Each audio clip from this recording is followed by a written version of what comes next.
Gente amada,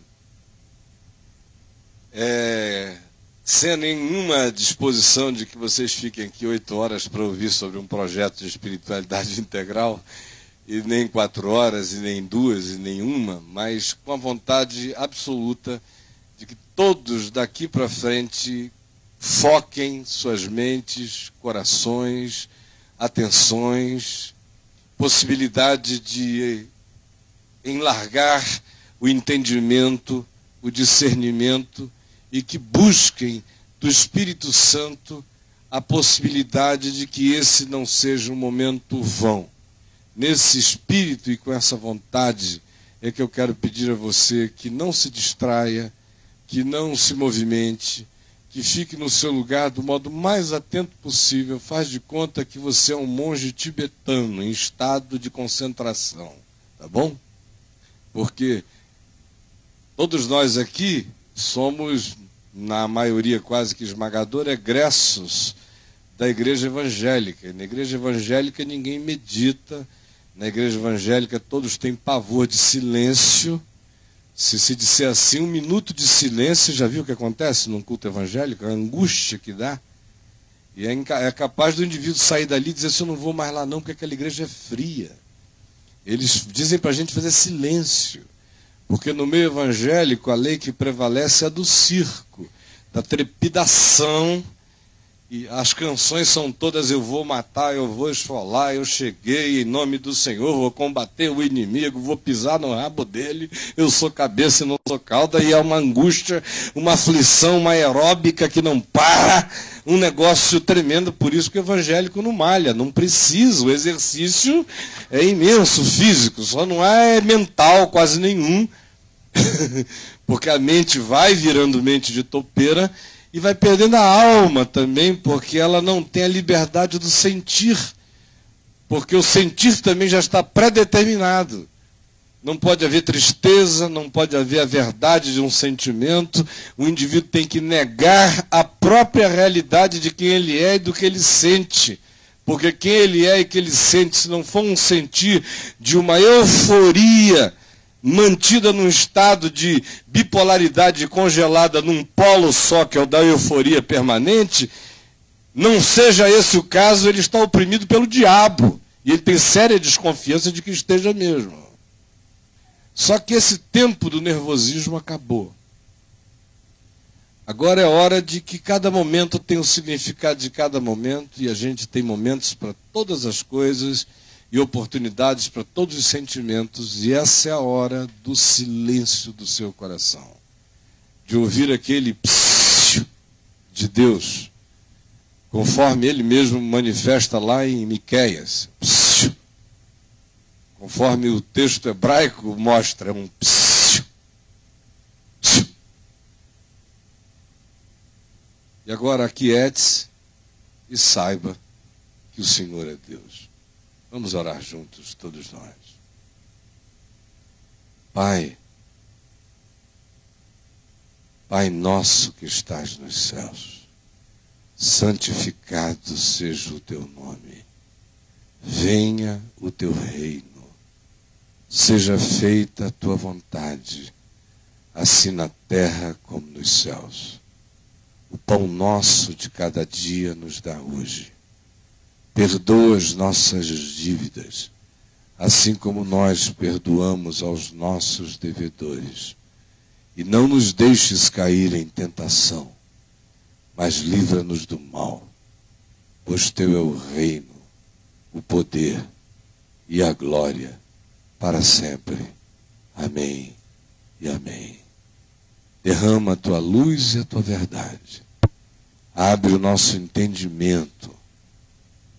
Tira de nós toda agitação mental e essa angústia e essa fibrilação que se instala no coração daqueles que têm medo da verdade. Aquieta o nosso coração para que a tua verdade encontre pouso num chão úmido e ela frutifique como a semente da vida em nós. Nós cremos que assim será. Nós cremos que assim está sendo. porque essa é a promessa da palavra da vida. Em nome de Jesus. Amém. Queria que a gente lesse em Colossenses, no capítulo 1, no verso 13, um texto que todos nós conhecemos de cor. Ele nos libertou do império das trevas e nos transportou para o reino do Filho do seu amor, no qual temos a redenção, a remissão dos pecados. Acharam Colossenses 1,13? Ele nos libertou, leia comigo.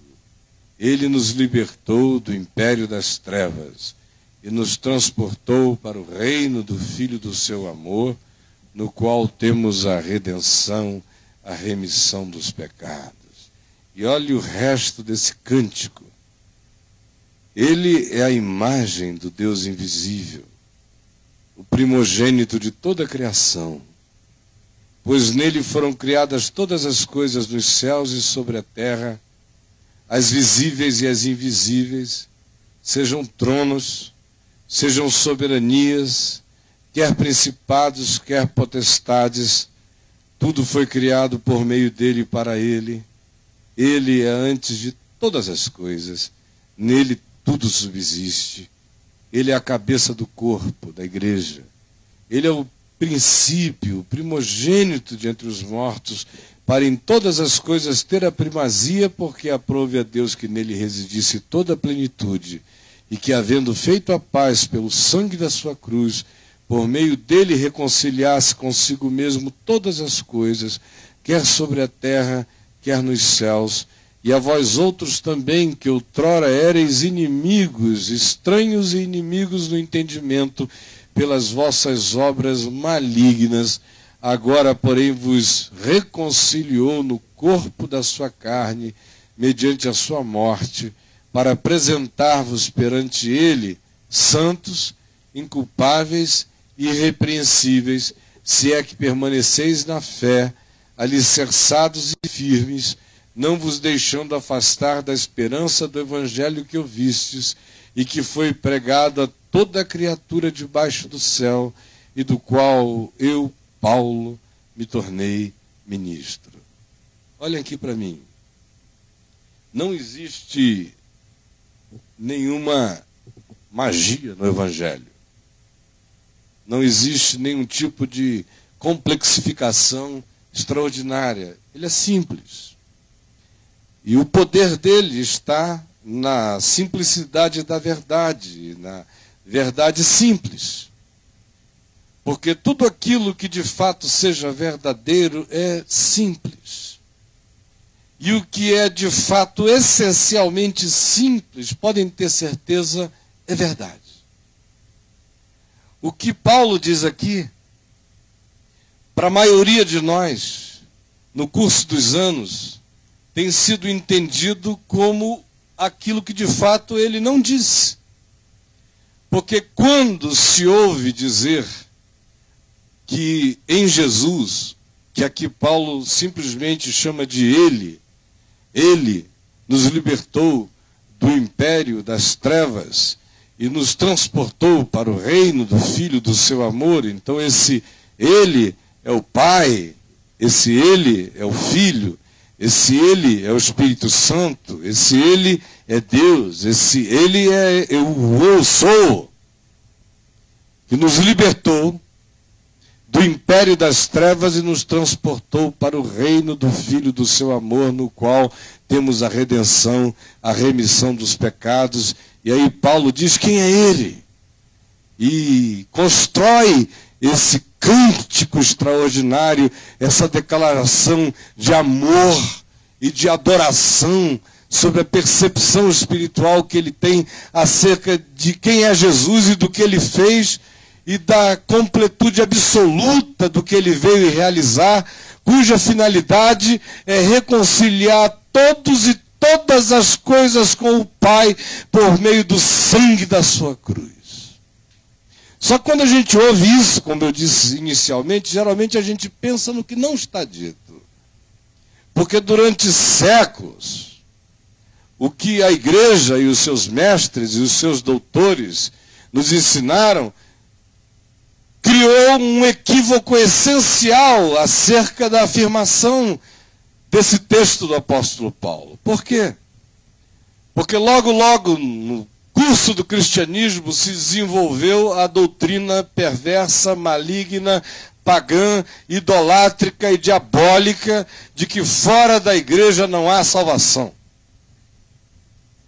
Considerando-se que, quando se falava em igreja, se estava falando na instituição que tinha hierarquia, fosse o Papa católico, fossem bispos ou pastores em qualquer que seja o outro tipo de manifestação cristã, mas de qualquer modo igreja significava o ambiente espaço-temporal constituído pelo templo ou, na melhor das hipóteses, a agremiação, a confraria caracterizada por aqueles que tinham assinado com os seus nomes um atestado de membresia, que tinham recebido um batismo devidamente ministrado por um sacerdote superior aos demais homens, porque ele fazia parte, o sacerdote, do estado clerical, do mundo sacerdotal, e nós outros éramos povo, de modo que se instituía o mesmo paradigma da religião da terra, da religião dos povos, onde há um pajé, onde há um sacerdote, onde há um xamã, onde há uma figura supostamente imantada com poderes especiais e que faz a mediação e a conexão entre o povo alienado e as divindades exigentes. Ele é que conhece os ritos, ele é que conhece as mandingas, ele é que conhece as manobras, ele é que sabe e discerne as mecânicas espirituais, ele é que sabe quais são as poções, e é desse mesmo espírito pagão que vem a herança do cristianismo de fazer de certos indivíduos pessoas especiais, sacerdotes que supostamente têm uma vinculação melhor e maior com Deus, cuja oração é melhor ouvida, cujo entendimento é superior a de qualquer outra pessoa, de tal modo que, conquanto nós não o chamemos de pajé ou de xamã, pajé e xamã é o que ele é para nós. E a igreja é a oca, é o congá, é o altar, é a fisicalidade, aonde esses mistérios ocultos, por um favor, que não chega a ser favor porque é adquirido pela lealdade ignorante, burra dos fiéis, em razão dessa realidade é que esse indivíduo supostamente abre alguns segredos da divindade para nós. E esse lugar, com esse pajé, com essa figura, com essa estrutura, com essa hierarquia, com esse corpo de doutrinas, é aquilo que se convencionou chamar de igreja. Portanto, fora desse ambiente, fora dessa gestão, fora dessa pirâmide, fora do âmbito e do controle dessa ingestão, dessa ingerência sacerdotal, não existe salvação. Foi o que os teólogos católicos determinaram há muitos séculos atrás, e foi o que o protestantismo no início negou, mas com o passar do tempo se rendeu à mesma coisa. Porque você não concebe, por exemplo, em qualquer que seja a versão do cristianismo, seja ela, por exemplo, entre nós, a do catolicismo estrutural, piramidal, eclesiástico, ou seja, o do mundo evangélico, onde não há papa, mas há milhares de papinhas, aonde não há papa, mas há apóstolos mais surtados do que os papas mais enlouquecidos. Também se pratica a mesma coisa, porque se o indivíduo não estiver presente numa reunião de domingo à noite, e se ele se ausentar por 4 domingos seguidos, ele começa a estar desviado.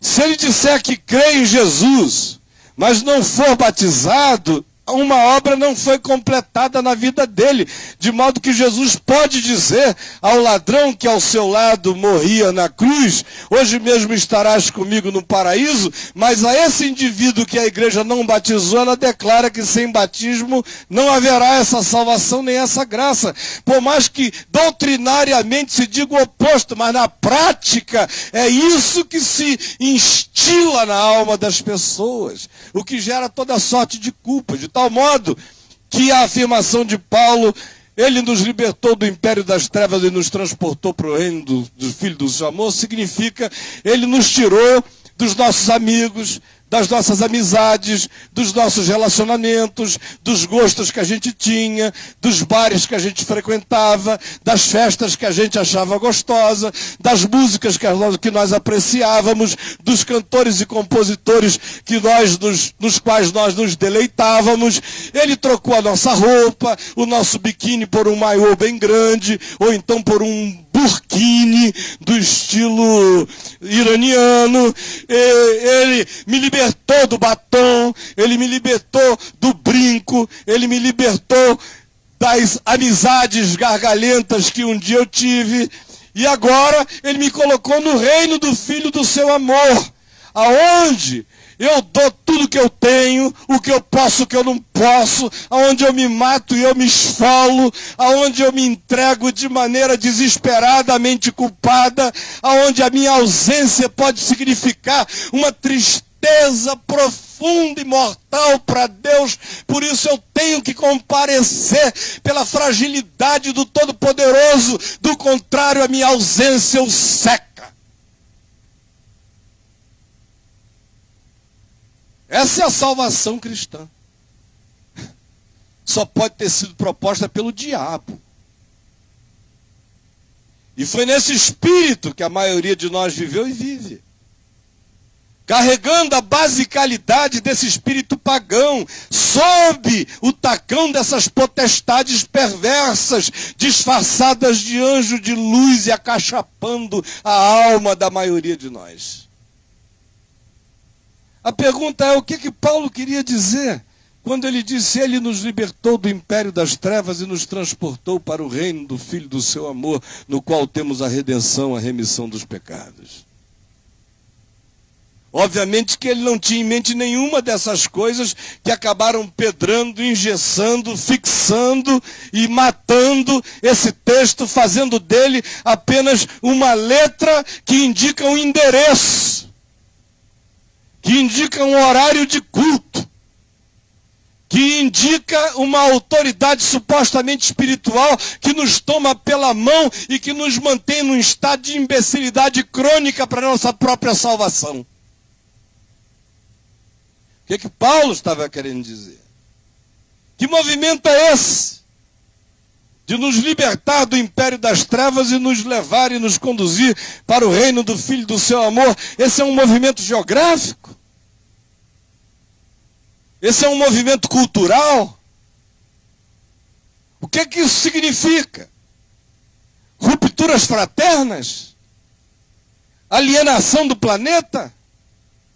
Evasão do mundo? O que isso significa? Que nós vamos mudar o nosso guarda-roupa? Que nós vamos assimilar o processo de clonagem da religião, de tal modo que em nós não haverá nenhum processo de individuação. Ao contrário, todos nós seremos absorvidos na massa clonada, e quem quer que mantenha e conserve a sua própria identidade, pela sua própria identidade já se desviou do corpo e da totalidade, que não tem nada a ver com o Evangelho de Jesus, mas tem a ver apenas com a corporificação de um grupo sob controle e sob a tirania do império das trevas disfarçado de reino do amor de Deus. O que Paulo queria dizer quando disse isso? Que movimento é esse?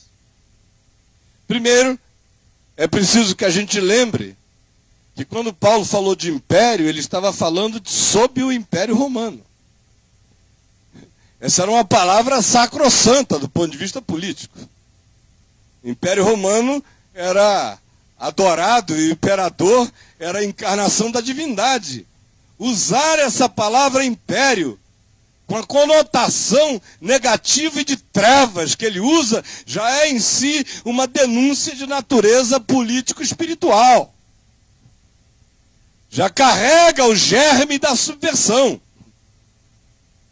Só que Paulo, obviamente, não estava preocupado em criar qualquer tipo de sublevação política ou de subversão nesse nível, porque a missão do reino de Deus é muito mais profunda do que qualquer que seja ação política terrena.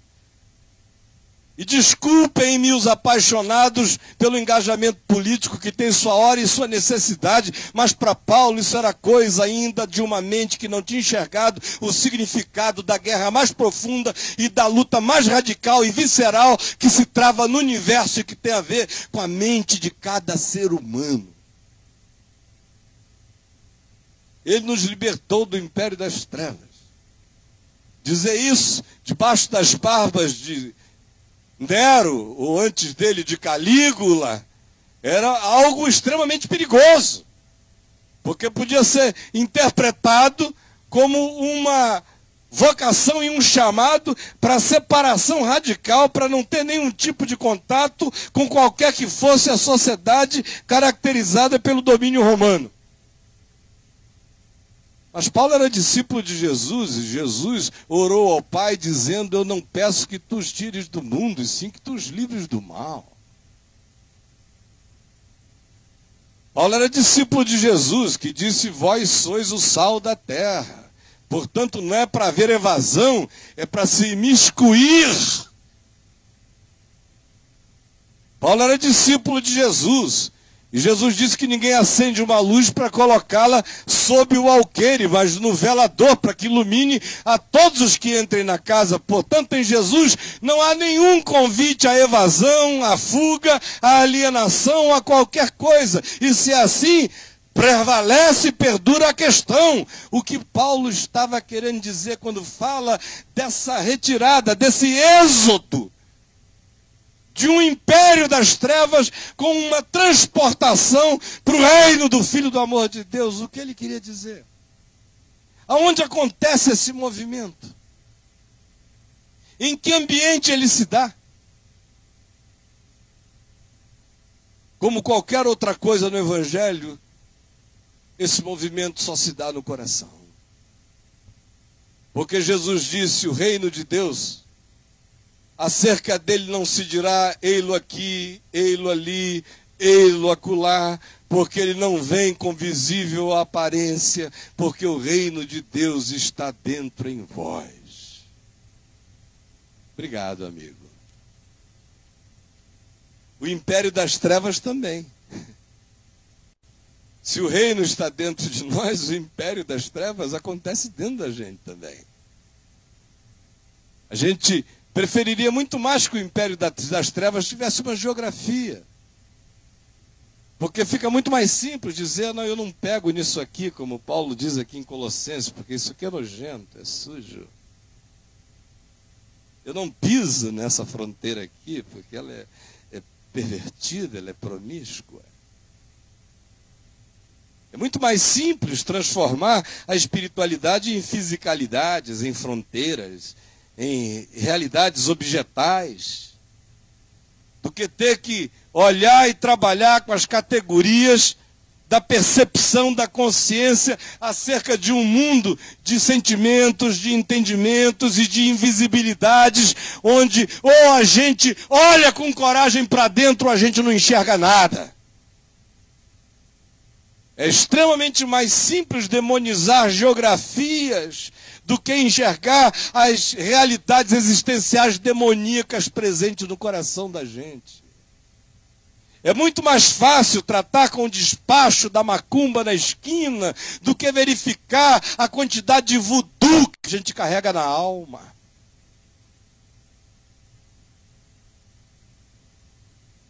Aí o indivíduo diz: eu era do candomblé ou da macumba e agora eu sou da igreja de Jesus, aleluia. Trocou apenas de potestade, porque se não mudou nada no coração, ele continua debaixo da mesma macumbaria.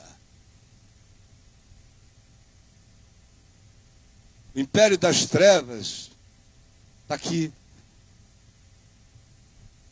Você não precisa procurá-lo em Manhattan, nem na boca do lixo, nem nos bordéis de São Paulo.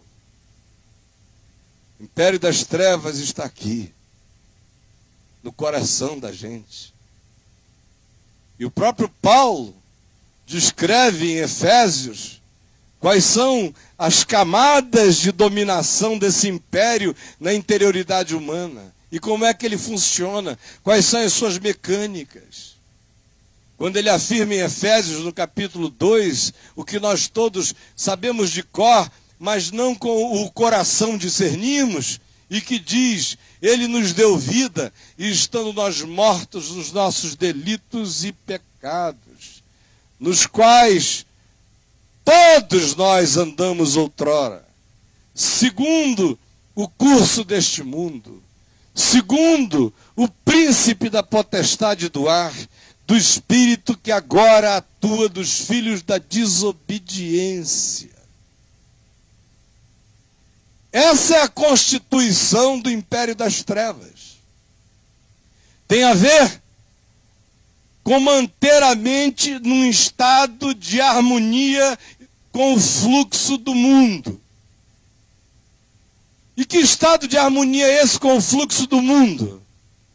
Senão que o nosso entendimento nasceu morto para o discernimento da verdade e entregue de maneira marionetada ao fluxo das coisas que acontecem e que para nós são como são e, portanto, nós fazemos parte dela e pergunta alguma temos a fazer se não entregarmos-nos a esse levar diluviano que nos carrega de morte em morte, de dor em dor, de angústia em angústia, de ódio em ódio, de ira em ira, de sentimentos perversos em sentimentos perversos, de competitividade animal a competitividade animal, de instintualidade a instintualidade, sem jamais termos a possibilidade de vermos a consciência prevalecer conforme a lei do amor, abrindo o pacote da nossa existência e perguntando pelo nome de cada demônio que se instalou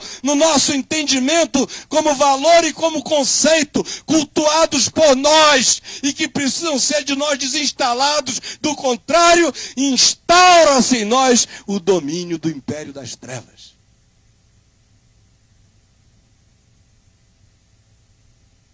O buraco é mais embaixo, você está vendo como é que é? É fácil expulsar demoninho da esquina, dar chute em galinha morta, virar prato de farofa em nome de Jesus. Só tranquilidade. Eu quero ver você ter coragem de encarar a macumba da sua alma.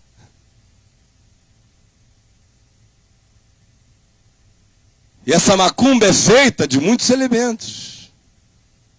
Se bem-aventurados são os humildes de espírito, emacumbados são os arrogantes. Se bem-aventurados são os misericordiosos, feiticeiros no coração são os implacáveis. Se bem-aventurados são os mansos, demoniacamente existenciais são aqueles em cujo coração existe apenas a vontade e o rompante de partir para o trucidamento do outro. Se bem-aventurados são os que têm fome e sede de justiça, demonizados são os acomodados, indiferentes, dessensibilizados e que passam pela existência sem nenhum tipo de sentimento para com a vida. Se bem-aventurados são os pacificadores, malditos são aqueles que existem para intriga, para contenda, para provocação da inimizade, para construção de fossos e de gaps entre as pessoas. Se bem-aventurados são os perseguidos por causa da justiça, malditos e filhos do império das trevas são aqueles que por toda a injustiça conseguem passar ilesos pela existência, alimentando-se de maldade e mais maldade.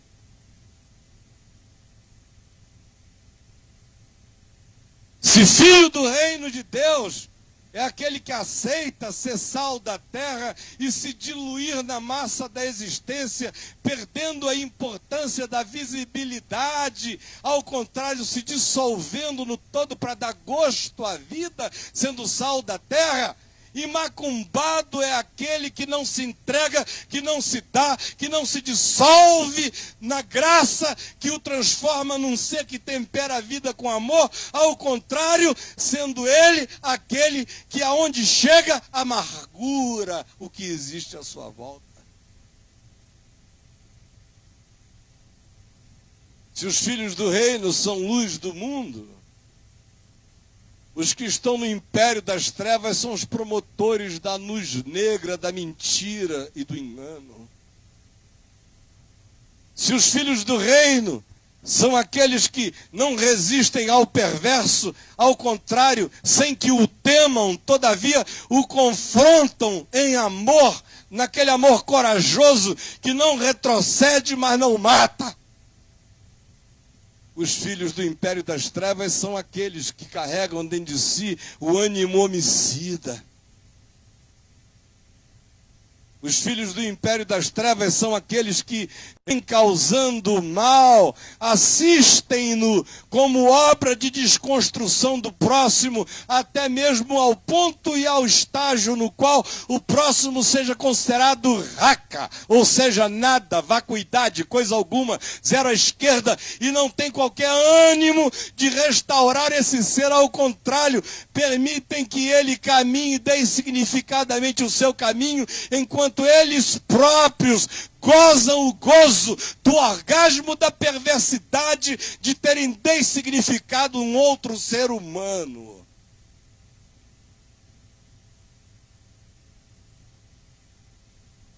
Se os filhos do reino são chamados a não julgar, os filhos do império das trevas são juízes togados. Se os filhos do reino são chamados a não jogar pérolas aos porcos, ao contrário, a terem o bom senso da sabedoria e saberem o modo, o meio, saberem a hora e o tempo. Os filhos do império das trevas são só impulso, só ação animal, sem discernimento algum. Se os filhos do reino são aqueles que têm consciência de que o ambiente do coração é aonde todas as coisas se instalam, de tal modo que o indivíduo pode nunca ter pulado a cerca para trair a mulher ou o marido com ninguém do ponto de vista físico, mas se no coração ele é habitado por um bordel de fantasias e justamente por isso ele cuida do seu próprio coração. Os filhos das trevas pensam o seguinte: eu só serei de fato otário se for flagrado com a boca na botija.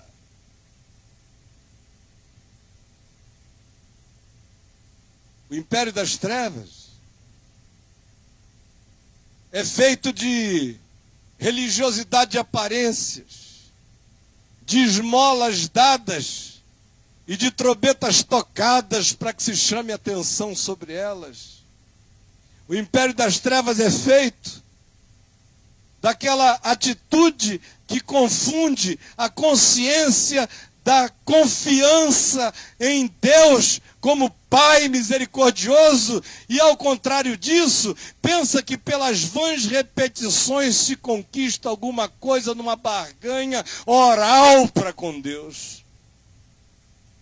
Se os filhos do reino são aqueles que caminham sem se impressionar de modo algum com a aparência, ao contrário, procuram verificar o significado e a natureza de qualquer que seja o ente, o ser, ou mesmo a semelhança de uma árvore, pelo fruto que ela produz. Os filhos do império das trevas são aqueles que acham que a imagem é tudo, e que se eles conseguirem se vestir de ovelhas, ainda que dentro da alma eles carreguem um lobo, felizes eles são por enganarem os otários que os servem. Se os filhos do reino são aqueles que não usam do nome de Jesus apenas como um nome de poder, mas querem estar sob Jesus, com a consciência transformada por Ele, tendo no entendimento as palavras do amor de Deus inscritas pelo Espírito Santo, ao contrário de simplesmente apresentarem fachadas de performáticas e de interpretações apenas emblemáticas e que não guardam nenhuma correspondência com as verdades do coração. Se os filhos do reino são esses, aonde o que vale é o significado do que foi produzido dentro e que aparece como fruto para o lado de fora, e para quem o nome de Jesus não é um nome de poder, mas é consciência da pessoa eterna e absoluta sob a qual eu me coloco em submissão, para os filhos do império das trevas, o que vale é a imagem, o que vale é o resultado. Não vale o que está certo, só vale o que dá certo. De modo que eles podem usar o nome de Jesus para expulsar demônios, realizar milagres e profetizar. E eles não estão nem um pouco preocupados se conhecem a Jesus ou não, ainda que no final eles próprios venham ouvir da boca de Jesus: eu nunca vos conheci. O império das trevas é feito de escravidão. Por isso é que se diz que ele nos libertou do império das trevas e nos transportou para o reino do Filho do seu amor, no qual temos a redenção, porque a redenção é o que se dá ao escravo. É escravidão ao ódio, é escravidão aos direitos animais, é escravidão à lei do poder estabelecido sobre o fraco, é escravidão a vontades, a pulsões, a instintos, a caprichos que vilipendiam e passam por cima da realidade da própria consciência do indivíduo, que com o passar do tempo se cauteriza e morre. É escravidão ao medo da morte, que é o que gera esse frenesi angustiado de uma existência que quer apenas consumir, consumir, consumir, porque o pânico da morte incita o indivíduo a se entregar de maneira absolutamente escravizada a qualquer que seja o impulso e o capricho, porque ele chama isso de sorver a vida enquanto é possível.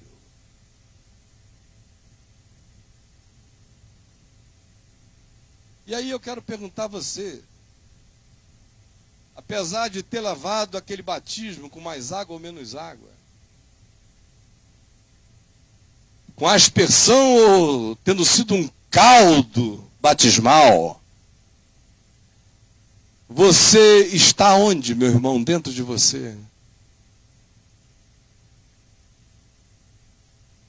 Apesar de vir tomando esse lanchinho eucarístico há tantos anos, com esse pãozinho, esse cálice, você está onde, meu irmão? Dentro de você? Apesar de ter aprendido todas essas canções de guerra que dizem que você pisou na cabeça do diabo e dos inimigos todos, a pergunta é: qual é o espírito que prevalece dentro de você, meu irmão? Por isso, hoje à noite, sem ilusão, sem fachada, sem brincadeira, eu quero apenas que você pergunte se de fato você foi libertado do império das trevas. Porque a maioria dos cristãos que eu conheço não foi. Eles continuam seguindo o curso deste mundo, porque eles caíram naquela ilusão de que o curso deste mundo tem a ver com a cosmeticidade das coisas. Então, se eles se vestirem de maneira feia, eles romperam com o mundo. Se eles ficarem balofos e estranhos, eles romperam com o mundo. Se eles desconsiderarem o corpo, eles romperam com o mundo. Se eles não frequentarem mais os lugares que antes eles gostaram, eles romperam com o mundo.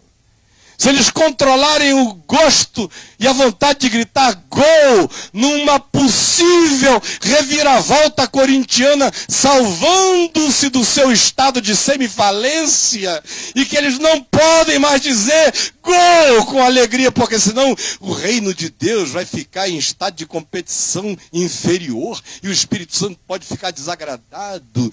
É esse o estado de libertação do império das trevas que você idiotadamente achou que conquistou?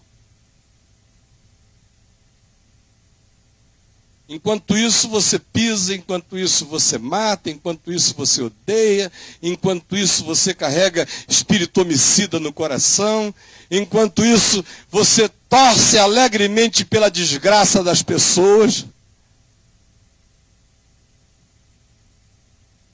sem saber que você ainda é filho do cão. Está chocado com o que eu falei? Esse é o Evangelho, ele não está na epiderme. Ele não é uma tatuagem no corpo. Ele não é um amuleto para carregar no peito. Ele não significa rupturas simples e culturais. Ele mexe com as entranhas da gente. A revolução dele é desinstalar o entendimento da morte, é desinstalar o fluxo deste mundo e instalar em nós o espírito da renovação constante e permanente da mente, buscando não conformação com este aeon, com este século, mas ao contrário, nos transformarmos pela renovação da nossa mente conforme o significado da verdade exposta e encarnada por Jesus e em Jesus. Do contrário, entre em todas as correntes e você ficará apenas mais amarrado. Pode entrar em todas as filas de cai-cai, porque você vai continuar onde você está mesmo, caído. E erguido na presunção de estar em pé, sem saber que você é apenas um ser rastejante do império das trevas.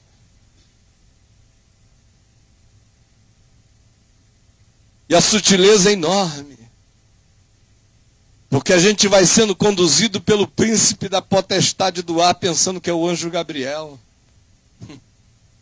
Vai sendo levado por um acervo enorme, por um panteão de demônios escondidos atrás de simbologias cristãs e que simplesmente empurram a nossa existência para um ambiente de escuridão, de medo, de temor, de fobia, de angústia, ou revoltado contra a própria dor que sente, acaba servindo a Deus com ira. E como não pode irar-se contra Deus e com ele brigar, transforma a sua raiva de Deus em ortodoxia contra os irmãos.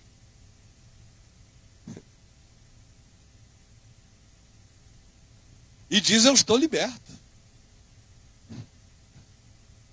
Palhaçada.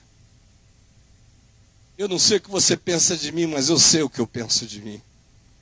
E o que eu penso de mim é o que eu penso acerca do Evangelho. E eu nasci e estou aqui nessa terra para, em nome de Jesus, dizer que esses demônios da religião que vêm cegando o entendimento dos incrédulos, colocando a gente no fluxo do mundo, carregando cruzes com simbologias cristãs, mas que escondem a grande macumba e a grande feitiçaria, isso está desmascarado em nome de Jesus. E você pode sair daqui com alto engano que queira, mas nunca mais vai dormir em paz, porque eu sei que o poder do Espírito Santo vai fazer a minha voz ecoar na sua alma até o fim da sua vida. E tente dormir com esse barulho. Tente dormir com ele, porque eu sei que poderoso é aquele que está falando por meio de mim. Porque é a palavra da verdade que eu estou dizendo. Eu a digo nas entranhas do inferno, ou em qualquer outro lugar, sem medo de potestade nenhuma, porque elas estão desmascaradas.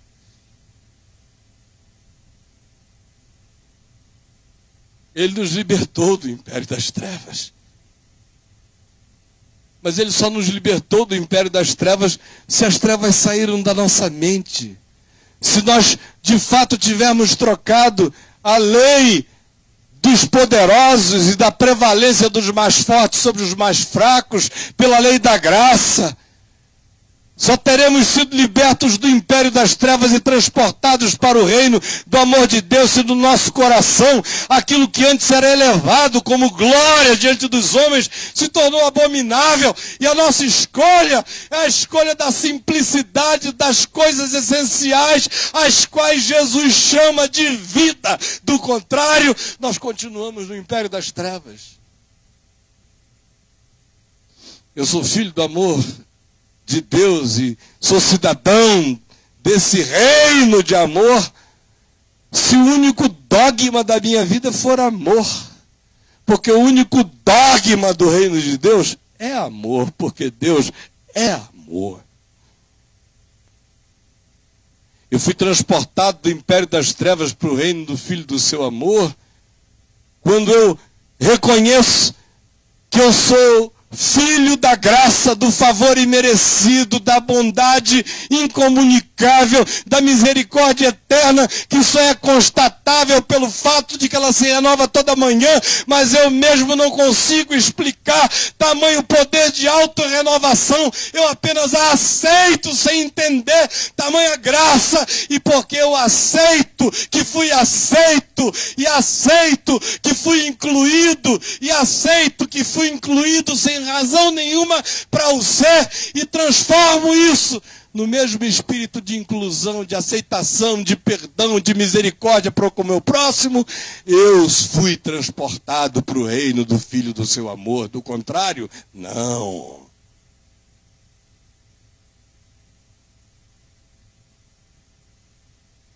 No reino do Filho do seu amor, nós temos redenção. A nossa e a redenção que a gente oferece aos outros. Nós somos aqueles que queremos ser redimidos e não queremos redimir ninguém. Mas quem foi redimido pelo Filho do amor de Deus, redime o próximo. Quem confessa que teve multidão de pecados perdoados, cobre multidão de pecados. Quem gosta de ver a boca do diabo silenciada, sem mais nenhuma condenação ou acusação, porque você, pela fé, está oculto em Deus, em Cristo Jesus, esse mesmo não tem nenhum prazer na difamação de qualquer acusação contra quem quer que seja. Quem odeia Satanás tem que deixar de ser Satanás na vida do seu próximo. Quem diz, diabo, tu estás repreendido, antes de dizer isso para o diabo, deve dizer isso para o diabo que existe dentro dele próprio. Diabo, diabolos, divisão. Satanás, adversário. Grande Satanás a ser lutado e enfrentado não é aquele que vem de fora para dentro, é aquele que se constitui em psiquismo, em direito, em personalidade, em individualidade, em constituição do ser, e que habita você e que responde pelo seu próprio nome, batizado e tudo.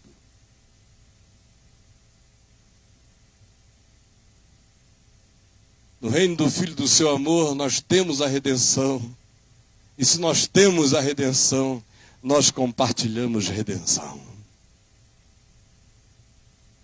No reino do Filho do seu amor, se tem lugar para mim, podem ter certeza, tem lugar para todos.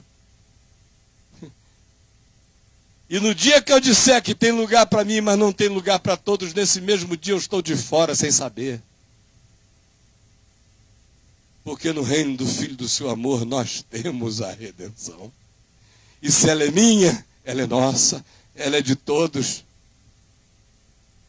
Porque a intenção de Deus é que por meio do sangue da sua cruz, Ele reconciliasse consigo mesmo todas as coisas, quer nos céus, quer sobre a terra, e até nós mesmos, que outrora éramos inimigos do entendimento e pelas nossas obras malignas, mas que agora fomos reconciliados por meio da sua carne, pelo sangue da sua cruz. Se é que permanecemos firmes na nossa mente, não nos afastando do Evangelho. que nós ouvimos, e nem nos deixando ludibriar, nem que seja por um anjo de luz. Você veio de casa e chegou aqui querendo ouvir uma coisa espetacular? Não venha nunca mais me ouvir, eu não tenho nada espetacular a dizer. O meu único espetáculo é o da cruz. Vocês nunca vão me ver pulando no chão, nem plantando bananeira. Eu não tenho o dom da lagartixa. Não recebi o dom de cão. Uau, uau, uau! Falo em línguas no meu quarto, ninguém nunca me viu fazendo disso um espetáculo público. Se você não gosta do circo da perversidade, se você gosta do círculo da perversidade religiosa, desse circo, não venha me ouvir, porque eu não tenho performance nenhuma a te oferecer. A verdade é simples. Simples é a verdade. Agora ela tem o poder de mudar a mente da gente. De transportar a gente da sutileza desse império psicológico, espiritual, que muitas vezes se disfarça e se camufla de religiosidades, de simbologias que nós chamamos de coisas relacionadas a Deus, mas que são apenas os mantos da mentira para que tudo continue exatamente entrevado dentro de nós. Se esse é o Espírito, se essa é a vontade, se essa é a decisão de não conversão, então fique sabendo. Continue cristamente no império das trevas. Continue carregando cruzes e cruzes e cruzes para o diabo. Continue em sucessões de moveres e de batismos eternos que não transformam a mente, não mudam o coração e não alteram o entendimento. Agora, isso tudo, só para a gente concluir, para o alívio de alguns de vocês, disseram: meu Deus, o que é que eu fui fazer lá? Próxima vez, quando você ouvir dizer que eu estou aqui pregando, pense bem se você quer vir ouvir. Porque eu estou aqui para, em nome de Jesus, ser ou graça de Deus para libertar a sua vida, ou perturbador da sua mente até o fim da sua existência. Esse é o dom que Deus me deu, e eu peço que Ele o mantenha cada dia mais intenso. Ou você se livra, ou você anda atormentado. Porque a palavra de Cristo em nós, para uns é cheiro de vida para a vida, para outros é aroma e cheiro de morte para a morte. Só depende de como o coração ouve, de como a mente discerne. Mas para concluir, eu disse, aqui mesmo em Colossenses, no capítulo seguinte, capítulo 2, Paulo, que no texto que nós falamos, diz que nós fomos libertos do império das trevas e transportados para o reino do Filho do amor de Deus, nos diz também algo que eu quero apenas ler. Embora eu pudesse mencionar de cor, porque eu não esqueço desse texto, nem morto, e nem desacordado, nem sepultado na região mais profunda do Pacífico, a 13 mil metros de profundidade, porque ele entrou em mim numa profundidade maior do que qualquer profundidade fora de mim. Eu era menino, quando eu li, ele entrou na minha alma aos 18 anos de idade, e não tem demônio no universo que o arranque do meu ser. E aqui está dito que nós fomos libertos do império das trevas e transportados para o reino do amor de Deus, porque nele nós fomos sepultados. Juntamente com ele nós fomos sepultados no batismo da morte, no qual igualmente nós fomos ressuscitados mediante a fé no poder de Deus que ressuscitou a Jesus dentre os mortos. E a vós outros que estáveis mortos pelas vossas transgressões, vivendo a cidadania no império das trevas, e pela incircuncisão da vossa carne, ele vos deu vida, perdoando todos os nossos delitos, tendo cancelado o escrito de dívida que era contra nós e que constava de ordenanças, o qual nos era prejudicial, ele removeu-o inteiramente, encravando-o na cruz e despojando os principados e as potestades do império das trevas, e que tem o seu poder na nossa consciência, tem o seu poder na culpa latente em nós, tem o seu poder na nossa dívida para com a lei, tem o seu poder na nossa justiça própria arrogante que pretende se auto-justificar, tem o seu poder justamente nesse espírito de acusação que paira sobre a nossa vida em razão da certeza que todos nós temos de que nós estamos aquém e muito aquém e absolutamente aquém da santidade de Deus. Mas quando, pela fé no que Jesus fez, nós cremos e assumimos pela fé o que está feito e consumado, e sabemos que todo escrito de dívida que havia contra nós foi rasgado na cruz por Jesus, e com eles todas as ordenanças que nos eram prejudiciais, porque Jesus removeu a todas essas coisas inteiramente, encravando-as na cruz. Aí então cessa o império das trevas em nós. Porque nesse dia, nessa hora, nesse momento existencial, em fé no nosso coração, ele despoja os principados e as potestades. E como o fez na cruz, o faz hoje, ante os nossos próprios sentidos e consciência, publicamente os expondo ao desprezo, triunfando sobre eles na cruz da nossa vida.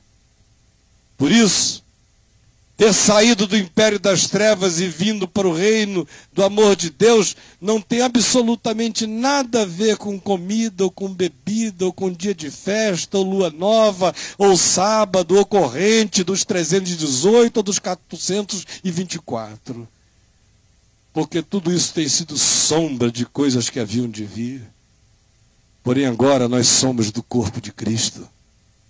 Ninguém se faça árbitro contra vós outros, pretextando suposta humildade, ou até mesmo intimidade com os anjos, baseando-se em visões, em subjetividades, em moveres e em invenções fantasiosas da mente, enfatuados sem motivo algum na sua mente, que é apenas carnal e vaidosa, e não retendo a cabeça, não retendo o Evangelho, não retendo a mente de Cristo, não retendo a palavra de Cristo, da qual todo o corpo, suprido e bem vinculado pelas suas juntas e ligamentos, cresce o crescimento que procede de Deus.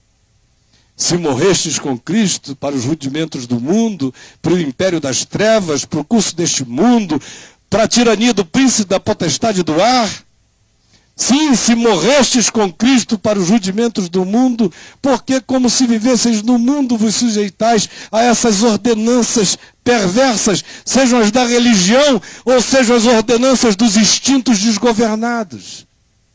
Seja o ascetismo que diz não manuseis isto, não proves aquilo, não toques aquilo outro, segundo os preceitos e doutrinas de homens, pois todas estas coisas com o uso se destroem. Tais coisas com efeito têm aparência de sabedoria, como culto de si mesmo e falsa umidade, e rigor ascético, todavia não tem valor algum contra a sensualidade. Portanto, se fostes ressuscitados juntamente com Cristo, buscai as coisas lá do alto, onde Cristo vive, assentado à direita de Deus. Pensai nas coisas lá do alto, não as que são daqui da terra, porque morrestes, e a vossa vida está oculta juntamente com Cristo em Deus. Quando Cristo, que a nossa vida se manifestar, então vós também sereis manifestado com Ele em glória. Esse é o espírito no qual a gente vive quando se foi transportado do império das trevas e levado para o reino do Filho do amor de Deus. É simples, simples é. Não há nenhum arrebatamento no que foi disso. Mas há aqui o poder de transportar você de um estado mental de governo de trevas no seu entendimento e levar você para o ambiente interior do dogma do amor, da graça de Deus, aonde a mente é transformada todo dia, se sujeitando ao entendimento que vem do Evangelho, e a voz insistente, meiga, todavia poderosa do Espírito Santo, nos convencendo acerca da verdade, que nos liberta todo dia, porque nós somos libertos do império das trevas, para sermos libertados todos os dias no amor, no reino de Deus. O que eu tinha a dizer a vocês é isso. Sinto muito pela simplicidade, mas esse é o Evangelho de Jesus. E quem tiver alguma coisa em contrário, saiba, seja anátema, porque essa é a verdade eterna, essa é a que fica, essa é a que transforma. É acerca dessa que Jesus chama de Evangelho. O resto é outro Evangelho, é mentira, é camuflagem, é engano, é tapeação do inferno, para você ficar mantido nesse estado de ilusão e fantasia, pensando que está servindo a Deus enquanto serve principados e potestades, fazendo grandes e ousadas confissões de fé, enquanto a sua mente apenas segue o fluxo desse mundo e o seu coração não experimenta transformações que alterem a essência do seu ser, fazendo de você um filho do amor de Deus. Quem crê, diga amém. Quem não puder, eu sinto muito. Vamos ficar em pé e vamos orar.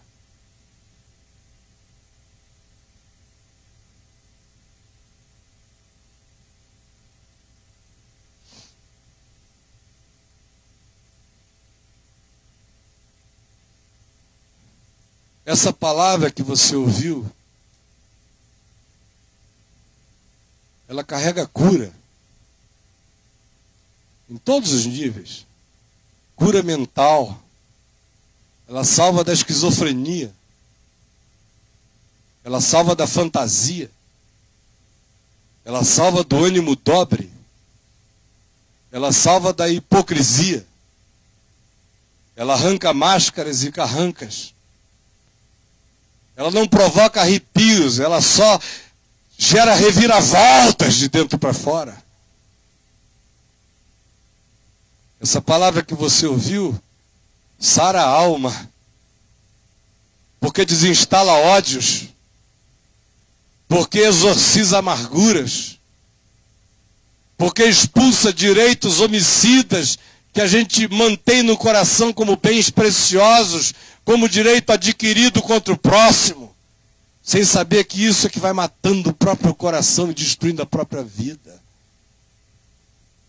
Quando ódios, amarguras, ressentimentos são desinstalados de nós pelo poder do Evangelho que infiltra o amor de Deus na gente, o corpo é curado. Doenças psicossomáticas são afastadas. Perversões da mente são banidas. E o andar da gente é endireitado no chão da terra, porque foi consertado no chão do coração. Minha oração hoje é simples, e é só uma. Que toda ilusão sobre o reino do amor de Deus que tem estado sobre a nossa mente, mantendo-nos cativos ao império das trevas sem que a gente discernisse o tamanho do engano, tenha sido arrancada da nossa mente agora em nome de Jesus. E que o processo da verdadeira conversão esteja começando e não pare jamais. E seja transformação todo dia, de glória em glória, até que a gente vá vendo o nosso ser e se conformando com a imagem e semelhança do Senhor. Agora receba de Deus a cura que você precisa. Porque essa palavra é palavra da vida, significando dizer que ela é palavra da vida.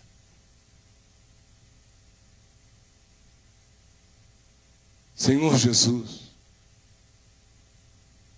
tira o véu da nossa mente, para que ninguém mais aqui consiga andar enganado. Que essa miragem do diabo se pintando de anjo de luz, de ministro de justiça, de pastor, de apóstolo, ou de qualquer outra coisa, ou de doutrina cristã, que essas máscaras todas caiam diante de nós.